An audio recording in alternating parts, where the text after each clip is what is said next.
So the question of the day is, does Hashimoto's cause insomnia? Oh yeah, Hashimoto's, we have a questionnaire that we have people fill out. It's 289 questions. One of the sections is on hyperthyroid symptoms. So it has anxiety and inward tremors, and it has heart palpitations for no reason at all, and a number of things, and night sweats. And one of the questions is, do you have insomnia? This is in the Hashimoto's thyroid section. So it definitely causes insomnia, and it's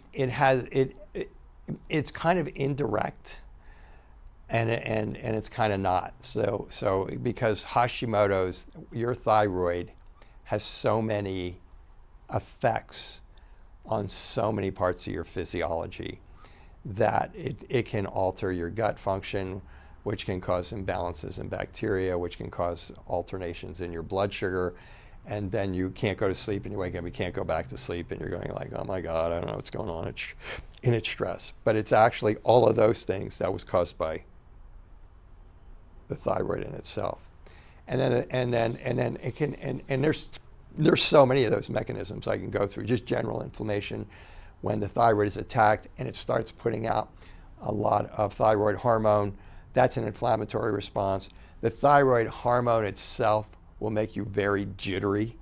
Okay, when you get an attack on your thyroid, and the thyroid hormone, particularly the thyroid hormone T3 hooks into your cells. That's all the cells in your body.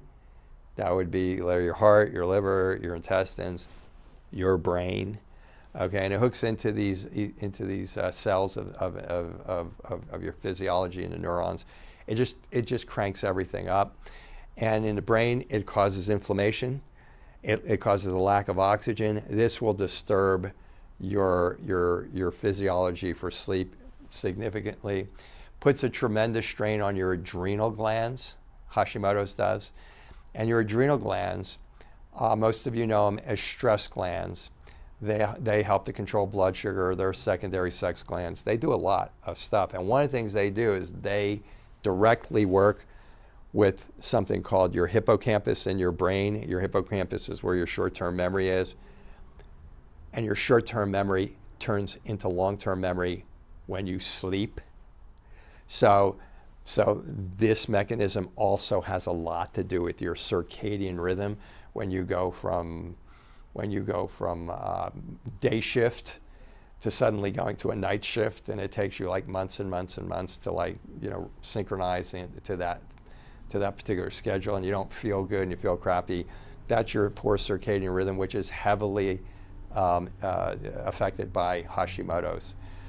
So sleep is something that's really, really consistent with the autoimmune patients that come in here.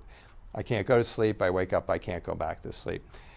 And there's a lot of things that can be involved in that. But once you start putting out too much thyroid hormone, and once it starts intermittently jacking up and then depressing, so you have this. I've just talked about what happens when your thyroid hormone jacks up.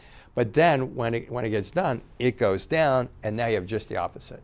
You have depressed function in all those same organs. So this will disturb your sleep as well. So yeah, if you have Hashimoto's, I usually in our office in treating the immune response that is attacking the thyroid, usually you're going to be having to treat a lot of the things that also are chemically interfering with your brain's ability to go to sleep and stay asleep. So they're kind of wrapped together in these multiple vicious cycles of you have to treat the gut, you have to treat the blood sugar, and then that takes pressure off of the thyroid. And then and then if all that's good and you're still having insomnia, then at that point maybe you have to treat the thyroid with herbs and botanicals or medication or something like that. So it's a little complex, but the answer is yes. If you have autoimmune thyroid disease, it is definitely a player of some measure to you having insomnia.